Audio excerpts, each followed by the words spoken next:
네, 이원재 끝내주는 경제, 끝내주는 인터뷰 시간인데요. 특별한 시간을 마련했습니다. 지난 총선 때 이 얘기 많이 들으셨죠. GTX 시대 열겠습니다. 그리고 우리 집 앞에 있는 철도 지하로 넣어서 공원으로 만들어 드리겠습니다. 그러면 집값 오릅니다. 괄호 안에 있고. 많이 들으셨죠. 이 이야기 뭔가 허상이 있다. 이런 얘기를 해주실 텐데 특별한 분을 모셨어요. 박흥수 사회공공연구원 철도 전문위원님 모시겠습니다. 안녕하세요. 어서 오세요. 네, 안녕하세요. 네.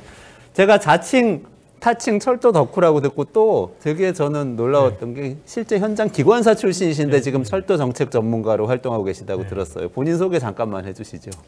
뭐 이렇게 멀리 올라가면 이제 어린 시절에 철길 옆에 살긴 했는데요. 딱 뭐 어린이들이 그렇듯 기차가 마냥 좋았던 어린이였고, 근데 딱 거기까지 왔고 이제 철도에 본격적으로 관심을 갖게 된 계기는 기관사 일을 하면서 이 철도가 갖고 있는 매력에 한번 푹 빠지게 되면서 공부를 하게 됐고, 그러다 보니까 이제 덕후 소리를 듣게 됐는데, 하여튼 오늘 또 재미난 이야기로 시청자분들을 만나 뵙고 싶습니다. 네. 그 모시게 된 계기는 사실은 지난 총선 때 저희도 뭐 여러 차례 이렇게 가볍게 얘기를 많이 하긴 했는데요. GTX 얘기도 하고 뭐 철도 지하화하고 철도가 이렇게 많이 의제로 떠올랐어요. 한동훈 이 비대위원장도 가서 수원 가서 철도 지하화하겠다. 그리고 윤석열 대통령도 때 맞춰서 민생 토론하면서 GTX 뭐 땡기겠다 이 얘기도 하고. 그래서 이것들을 일단 근데 뭐 돈은 엄청 많이 들어서 비현실적이다 이런 얘기도 있고. 이거 전체적으로 어떻게 평가하시는지 조금 듣고 싶습니다. 일단 뭐 철도 지하 이야기는 한 20년 전부터 계속 선거 때마다 얘기가 됐고요. 또 선거가 끝나면 아주 당연하다는 시 유야무야 됐었는데, 근데 문제는 선거가 이제 총선, 뭐 대선, 지방선거 이게 계속 반복되다 보니까 공약이 계속 그때마다 부활했고, 그래서 처음에는 철도 지하 문제 같은 경우는 이제 경인선 지하화에서 시작됐는데, 이게 계속 선거가 반복되다 보니까 뭐 경부선 지하화 또는 이제 지역 뭐 서울 지하철 지상 구간 지하화, 또 이제 지방 도시들 여러 곳에서도 지하화 얘기가 나왔습니다. 그래서 근데 이제 또 이 지하화 문제는 보통 여야 그 정치권이 극한 대립을 하는데 대결 구도를 갔는데, 이 지하만큼은 그러니까 동일하게 두 정치인들이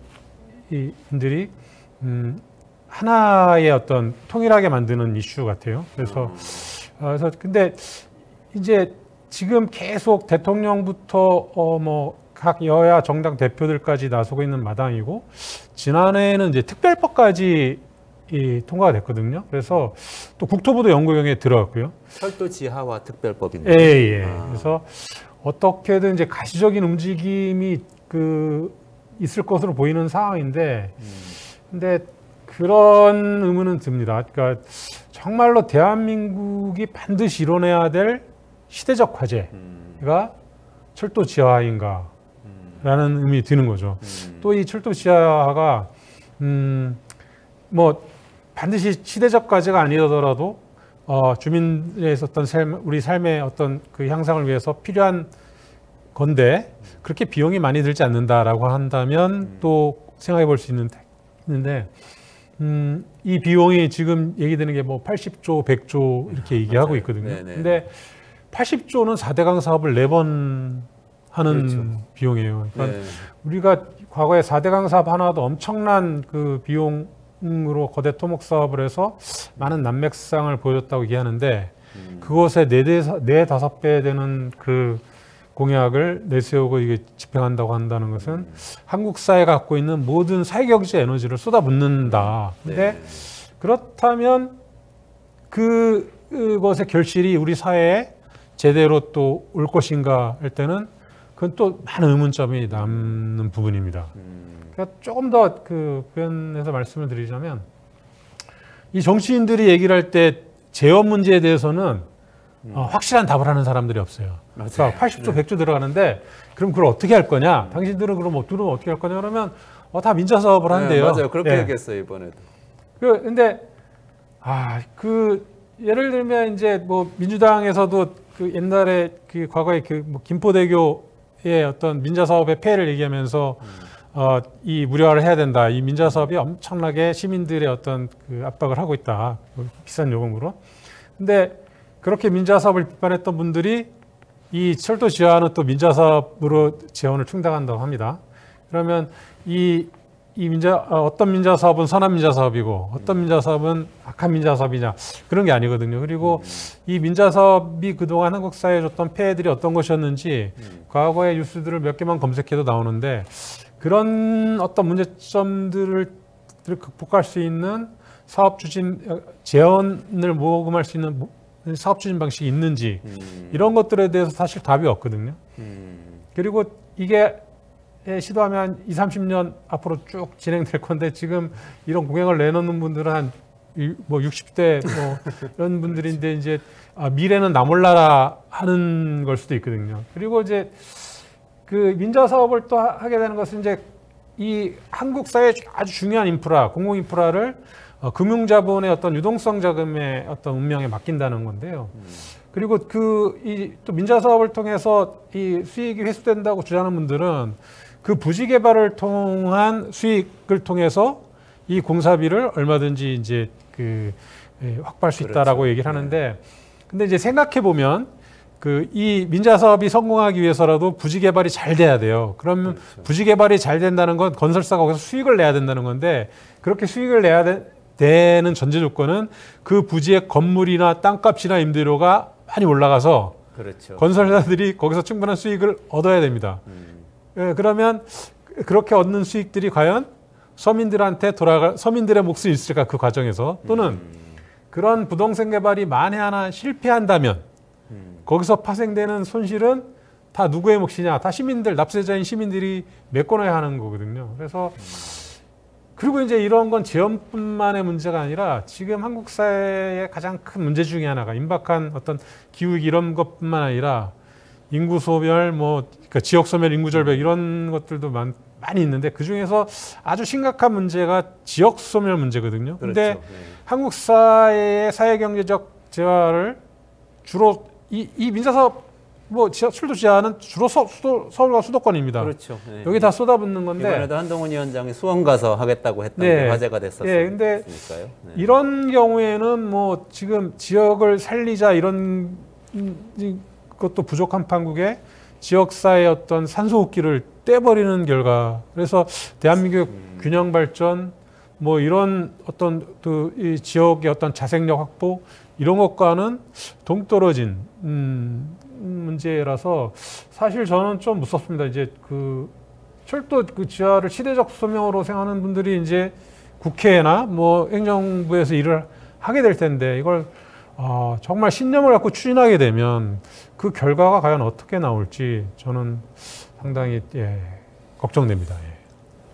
박사님, 저는 사실 이런 생각은 들어요. 저는 이제 상황을 좀 이해가 되는데 뭐냐면 지역구에 출마한 정치인이 철도 지하화를 상대당에서 한다고 그러는데 저는 안 하겠습니다 하긴 굉장히 어려워요. 왜 그러냐면 우리가 서울 연희동에 경의선 철길이 철도 없어지고 나서 얼마나 좋은 동네 됐냐 이거를 다 알고 있거든요. 그래서 거기 가서 나는 안 하고 철길 그냥 놔둘래요 하면은 굉장히 불리해지는 거예요. 그렇죠. 그래서 사실 저는 그렇게 약속해가지고 당선되고 나중에 유야무야된 것도 이해를 해요. 막상 하려고 그러면 몇 조 원 드는데 이거를 말씀하신 대로 내가 책임질 수 있는 거냐.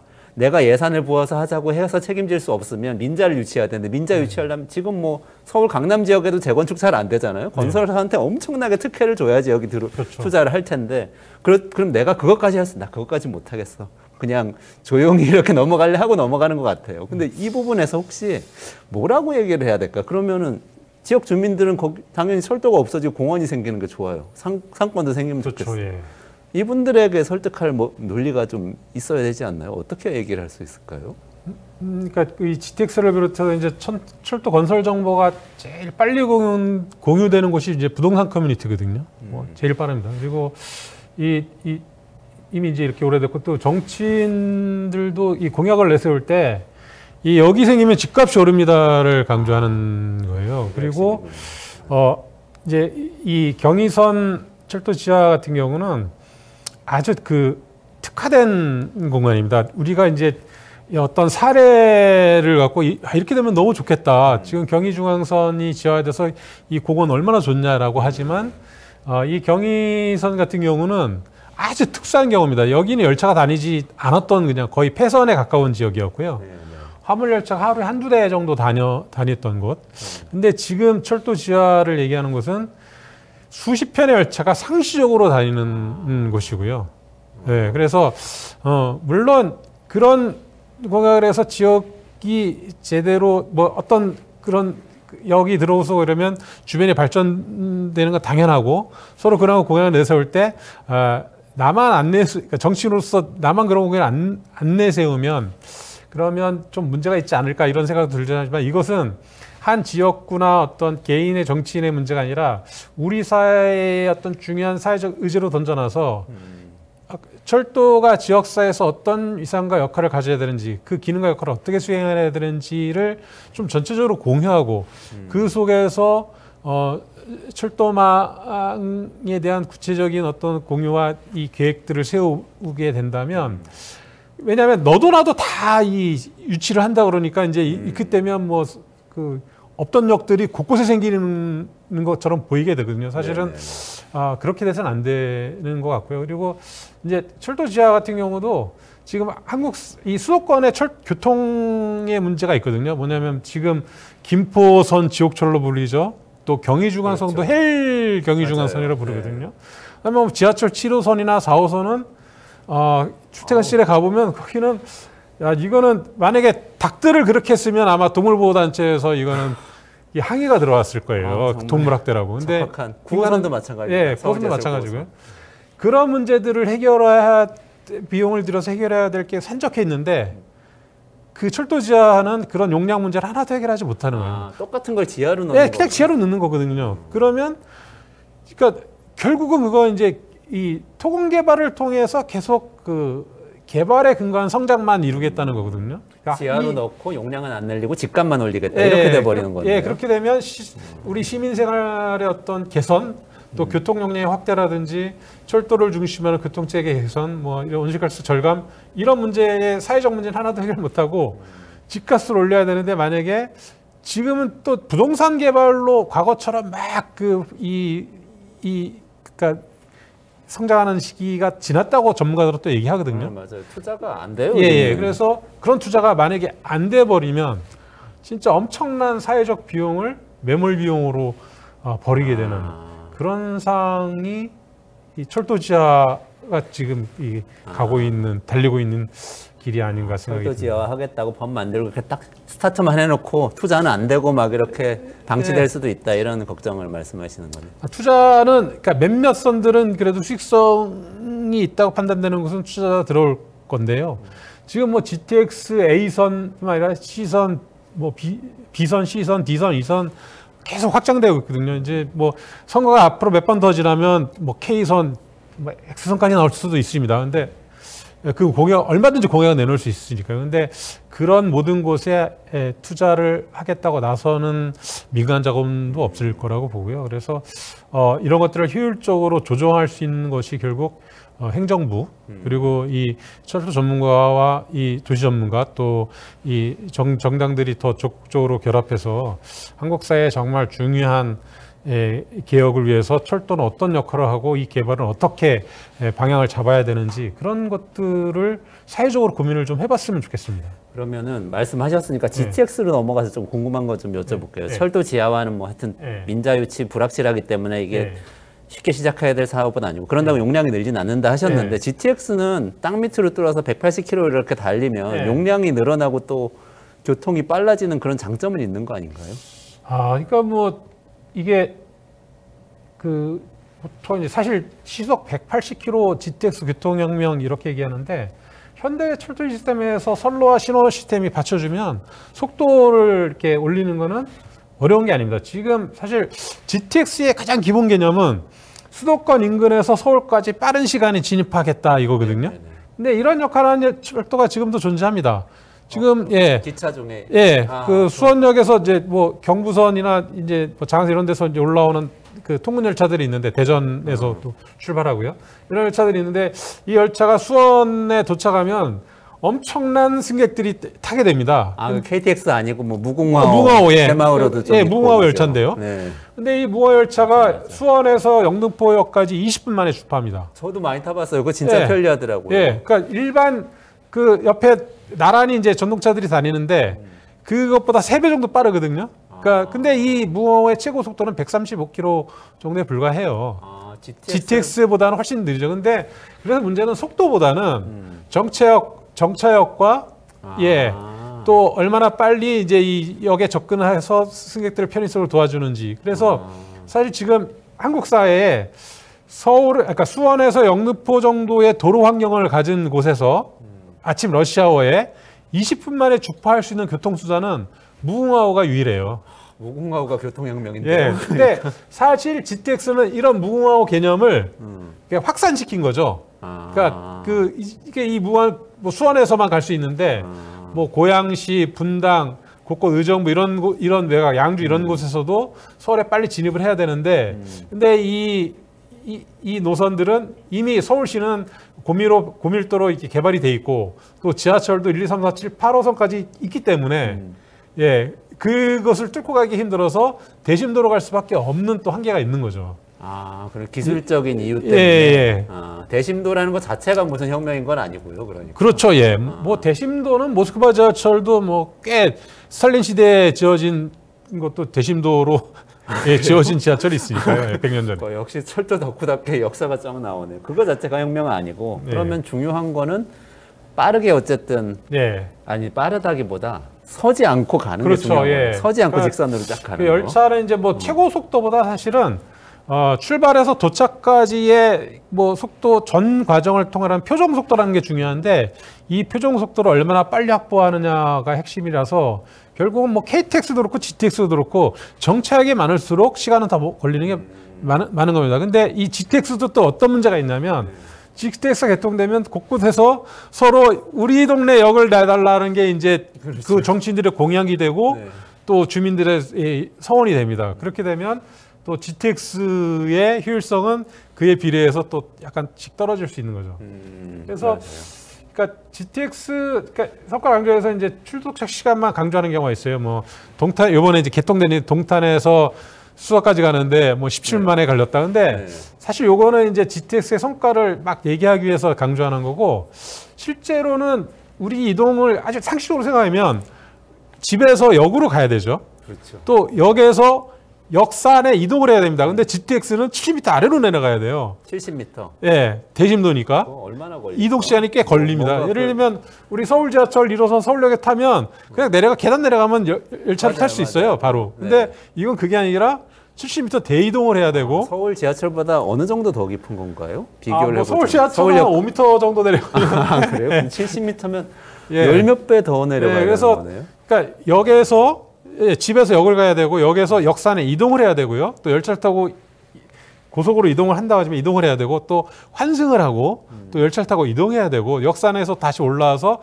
여기서 다시 목적지까지 가야 되는 이 전 과정에서 과연 이제 이 교통 GTX가 빠른 속도로 빠르게 이동하는 건 달성했지만 전체 이동 과정을 이게 혁명적으로 이끄는지의 여부는 그러니까 이 교통망을 어떻게 설계하고 역사 접근성을 어떻게 하고 또 서민들이 감당할 수 있는 저렴한 교통요금 체계를 어떻게 갖출 것이고 이런 것들이 다 보완되지 않으면 GTX 혁명은 말로만 그칠 수 있다 이런 얘기가 되는 거죠.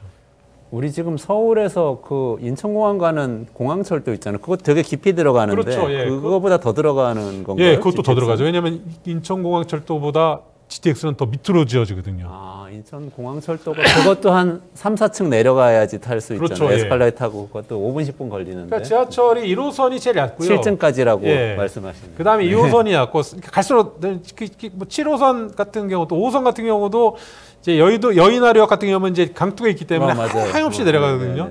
뭐 7호선도 용마산역 같은 경우는 산등성이었기 때문에 깊이 내려가야 되고요. 근데 이 정도 내려가는 수준이 아니라 아예 대심도라고 작정하고 지하로 넣었기 때문에 꽤 깊이 내려가야 되는 거죠. 예. 실제로는 GTX 열차 안에 앉아 있는 시간보다 올라갔다 내려갔다는 시간이 더 걸릴 수도 있겠다. 17분이면 그렇게 생각할 그렇죠. 수도 예. 있겠네요. 보통 그 보도된 바에 따르면 이제 기자가 한 이동하는 시간이 6분 걸렸다고 하는데 그 아마 일상적인 평균적인 시민들은 6분 이상이 걸릴 수도 있고요. 그러면 올라갔다 내려오는데도 12분이거든요. 거의 수소에서 동탄 가는 시간에 예, 맞먹는 시간이 되는 겁니다. 그러면 말씀하시는 거에 따르면 GTX를 뭐 빠르게 가는 거나 깊이 파는 거나 이런 걸 고민하는 것보다는 다른 걸 고민해야 될 것 같은데 뭐를 고민을 해야 되나요? 이게 어쨌든 교통 용량이 지금 중요한 네. 거고 뭐 철도는 또 그래도 자동차보다 낫다고들 지금 얘기하는 거잖아요. 기후위기 시대에 탄소를 덜 배출하고 그렇죠. 그런 얘기도 예. 하고요. 철도만한 교통수단이 없죠. 그래서 철도가 갖고 있는 장점들이 있음에도 불구하고 철도가 갖고 있는 단점은 도어 투 도어 서비스가 안 되는 겁니다. 어쨌든 철도를 이용하려면 그러니까 차가 편한 게 그냥 아파트 주차장에 내려서 시동만 걸면 탈 수 있는. 근데 철도는 아무리 그게 좋아도 환경이 좋아도 역에 가야 되잖아요. 그래서 그렇죠. 시민들이 역으로 쉽게 접근할 수 있는 접근성을 개선하는 게 가장 중요한 또 과제입니다. 그래서 철도망을 설계할 때 이 철도역을 교통의 중심지 또 환승의 중심 센터로 만드는 것이 굉장히 중요한데요. 이번에 동탄역도 접근성이 나빠서 굉장히 문제가 많다고 얘기를 하고 있거든요. 그래서 빨리 이런 접근성을 확보하는 연계 교통수단이나 이런 것들이 확보되지 않으면 이 애초에 예상했던 수요를 맞추지 못하는 계속 맞추지 못하는 상황이 벌어질 수 있고요. 그래서 그런 연계 교통망 그다음에 접근성 또 문제는 또 그런 거죠. 아무리 좋아도 이걸 타고 싶어도 못 타요. 지옥철이라. 네, 그렇죠. 근데 그러면 이걸 용량을 늘려야 되는데 그 용량을 확충할 수 있는 다양한 어떤 이 새로운 이 부설 계획이라든지 망 확충 계획이 있어야 되는데 철도 지하 같은 경우 말씀드렸듯이 그냥 기존에 있는 거를 그냥 있는 거기 때문에 안 되고 또 그 이 GTX로만 안 되는 그 외에 여타의 이 교통 분담 수송 분담률을 자동차 수송 분담을 줄일 수 있는 그런 역할을 할 수 있는 교통망 확충을 어떻게 할 것인지도 지금 과제로 남겨졌다고 봅니다. 그렇군요. 그 과제는 시간이 모자라서 나중에 한 번 더 모셔서 들어야 될 것 같은데요. 과제 세부적인 내용은. 근데 제가 궁금한 거 한 가지만 더 여쭤볼게요. 아까 지방 소멸 문제 말씀하셨잖아요. 이렇게 철도 지하화도 수도권에서 하고 GTX도 수도권에서 놓으면 지방에는 어떻게 하냐. 물론 지방에 갈 돈을 여기 직접 쓰는 건 아니지만 우리 사회 전체적으로 보면 끌어다 쓰는 측면이 있겠는데 근데 저는 또 이런 기사 봤어요. 지방에는 오히려 철도가 없어지고 있다. 이런 기사도 봤는데 이거는 사실인가요? 뭐 철도망이 없어지는 건 아니고요. 그동안 그 지방의 주요 그 노선들의 디젤 동차라고 RDC 디젤 동차라고 그 수도권 그 전동차 같이 생긴 디젤 열차가 있었어요. 예, 그런 열차들이 내구 연한이 다 돼서 지나서 정비를 계속해서 이제 쓰고 있었는데 그것조차도 안 될 정도로 너무 낡아서 폐선을 시켰거든요. 폐차를 시킨 거죠. 폐선보다는.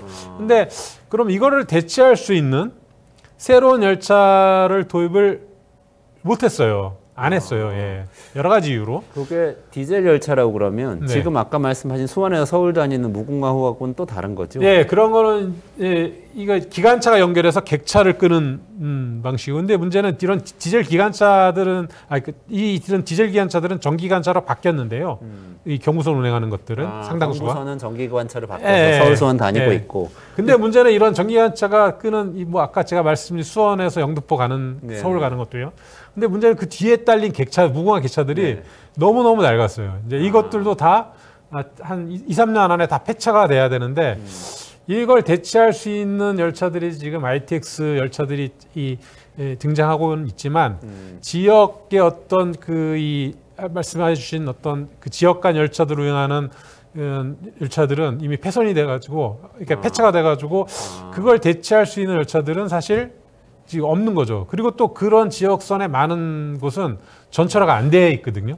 그러니까 그러니까 이게 거기에 디젤 차가 다닐 수밖에 없던 이유는 또 전기선이 없기 때문에 그렇게 다닐 수밖에 없던 거죠. 선로가 전기선을 가지고 있어야 예, 그렇죠. 전동차가 전동차가 KTX든 ITX든 뭐 수도권 지하철이든 다니려면 선로만 있어야 되는 게 아니라 전차 설비가 같이 있어야 되는데 근데 그럼 기존에 전차 설비가 안 돼 있는 그 이용객이 많지 않은 곳에 전차 설비를 드리고자 한다면 그 설치 비용이 엄청나게 들거든요. 그러니까 수익 대 비용 편익성 보면 이게 제대로 안 나와서 거기를 투자할 수 있는 환경도 안 되는 조건입니다. 그래서 이런 경우에는 이제 선진국 같은 경우는 수소 열차들을 만들어서 전기가 없어도 친환경 수소 열차로 열차 서비스를 제공하기도 하는데 한국은 이런 수소 열차 개발이 지금 잘 늦고 있어요. 뭐 수소 트램 이런 건 개발되고 있는데 그래서 이런 수소 열차들이 개발된다면 그런 지역 간 철도에도 활용할 수 있고 또 한국의 열차 제작 능력 또 기술력도 확보할 수 있고 또 수출을 통해서 그 세계 시장에서 경쟁할 수도 있고 이런 여러 가지 장점이 있음에도 불구하고 또 기후 위기에 대응할 수 있는 주요 수단이기도 하고요. 근데 그런 것들은 그 국가의 주요 정책 사업에서 이렇게 약간 뒷전에 밀려져 있는 것 같아요. 그리고 워낙 또 이제 이런 게 있어요. 그러니까 열차가 잘 안 다니니까 불편하니까 사람들이 이용을 줄이게 되고 이용을 줄이게 되니까 또 수익이 안 나오니까 더 열차를 더 줄이게 되고 더 불편해지니까 이 악순환이 되면서 지역이 다 소멸을 이렇게 더 가속화시키는데 이걸 선순환으로 만들 수 있는 철도 서비스가 좀 적극적으로 제공해야 될 필요성이 있지 않나. 지금 지역을 살리는 매개체로서 이 철도 서비스가 중요한 거죠. 디젤 동차 없어졌던 그 지역들이 보통 어떤 지역들인가요? 그러니까 경부선은 지금 전동화가 다 된 거고 말씀. 그렇죠. 경부선, 호남선, 뭐 전라선 전동화 됐고요. 지금 이제 이 동해 삼척 구간, 뭐 포항 영덕 구간 이렇게 해서 그 부산에서부터 지금 휴전선까지 제진까지 새로운 신선이 건설되고 있는데 그 요번에 그 운행이 중단된 곳은 이제 전철화가 예정돼 있는데 이 전철화가 여러 이유로 또 이제 미뤄졌어요. 그러니까 공사가 늦어지니까 그 공사가 재개되면 거기에 이제 전동차가 다닐 수도 있지만 그 기간 동안은 새로운 열차를 투입할 수 있는 여력이 없는 거죠. 뭐 생산된 열차는 없고 이미 낡은 열차는 폐차시켰고 그리고 그런 선 외에도 예를 들면 광주역에서 그 광주 송정역까지 다니던 셔틀 전철, 그러니까 셔틀 디젤차 이런 것들은 없었는데 그건 수익성 문제 때문에 사라진 면이 크거든요. 그래서 그런 것들에 대해서도 좀 우리 지자체라든지 정부 또는 철도공사들이 서로 좀 지혜를 모아서 지역 간 철도망이 재구치를 할 수 있는 프로젝트를 좀 진행해야 되지 않나 이런 생각도 들긴 합니다. 그거는 당장의 수익성만 따지거나 해가지고는 할 수가 없겠네요. 그렇죠. 예. 이게 어떤 국가 기관망이라고 생각하고 투자를 해야만 되는 것인데 또 민자 사업을 할 수 있는 것도 아니고. 그렇죠. 여기 이런 곳은 민간 사업자들은 죽어도 안 들어옵니다. 그렇죠. 그런 데야말로 국가가 역할을 해야 된다 이런 생각이 드네요. 그러면 마지막으로요, 박 선생님 오셨으니까 그래도 지금 총선 지나고 여러 가지 정책 비판적으로 말씀해 주셨는데 앞으로 철도 정책 이 방향으로 가야 된다. 간략하게 좀 말씀해 주시고 오늘 좀 마무리를 해야 될 것 같아요. 네. 사실 그 지난 20년 동안 한국 철도 정책을 수행한 이제 국토부에서는 그 철도 민영화 또는 경쟁 체제를 통한 효율성이 가장 중요한 중심 태제라고 볼 수 있는데요. 근데 빨리 이것을 극복하고 철도가 임박한 어떤 기후 위기 이런 것들에 대응하고 철도 수상 분담을 높여서 지역사회의 소멸을 막고 또 이 환경을 개선하고 여러 철도가 갖는 장점을 극대화하기 위해서라도 철도가 갖고 있는 그 효율성을 확대하기 위해서라도 조화로운 철도 시스템을 마련해야 된다. 그래서 극단적인 경쟁 체제나 민간 투자 방식을 적극적으로 추진하는 것보다는 철도의 공공성을 확보하는 노력들이 지금 시급히 필요한 때가 아닌가 이렇게 생각을 합니다.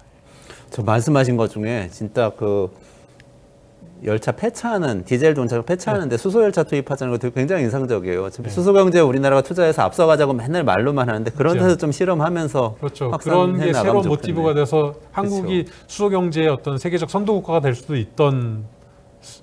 있었었죠. 예. 지난 정부 때 적극적으로 했었던 것 같은데 이번 정부 때 좀 덜하고 있는 것 같고 그런 구체적인 정책 내용은 나중에 한번 좀 따져보면 좋을 것 같습니다.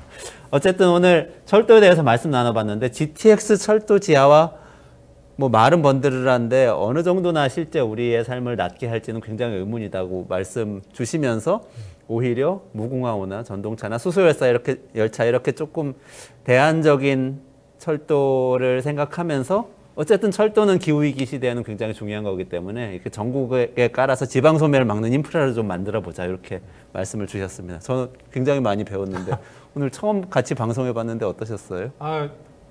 좀 그 시간이 금방 지나갔고요. 그렇죠. 예, 네. 저는 뭐 항상 철도 얘기만 하면 그 신이 나는데 오늘도 많이 즐거운 시간을 가졌습니다. 네, 아까 스탈린 시대 말씀도 해주셔서 그런 철도 역사도 한번 좀 여쭤보고 싶다는 생각이 들어서 나중에 한번 다시 예, 모시겠습니다. 나중에 철도 역사로 한번 찾아볼까 싶습니다.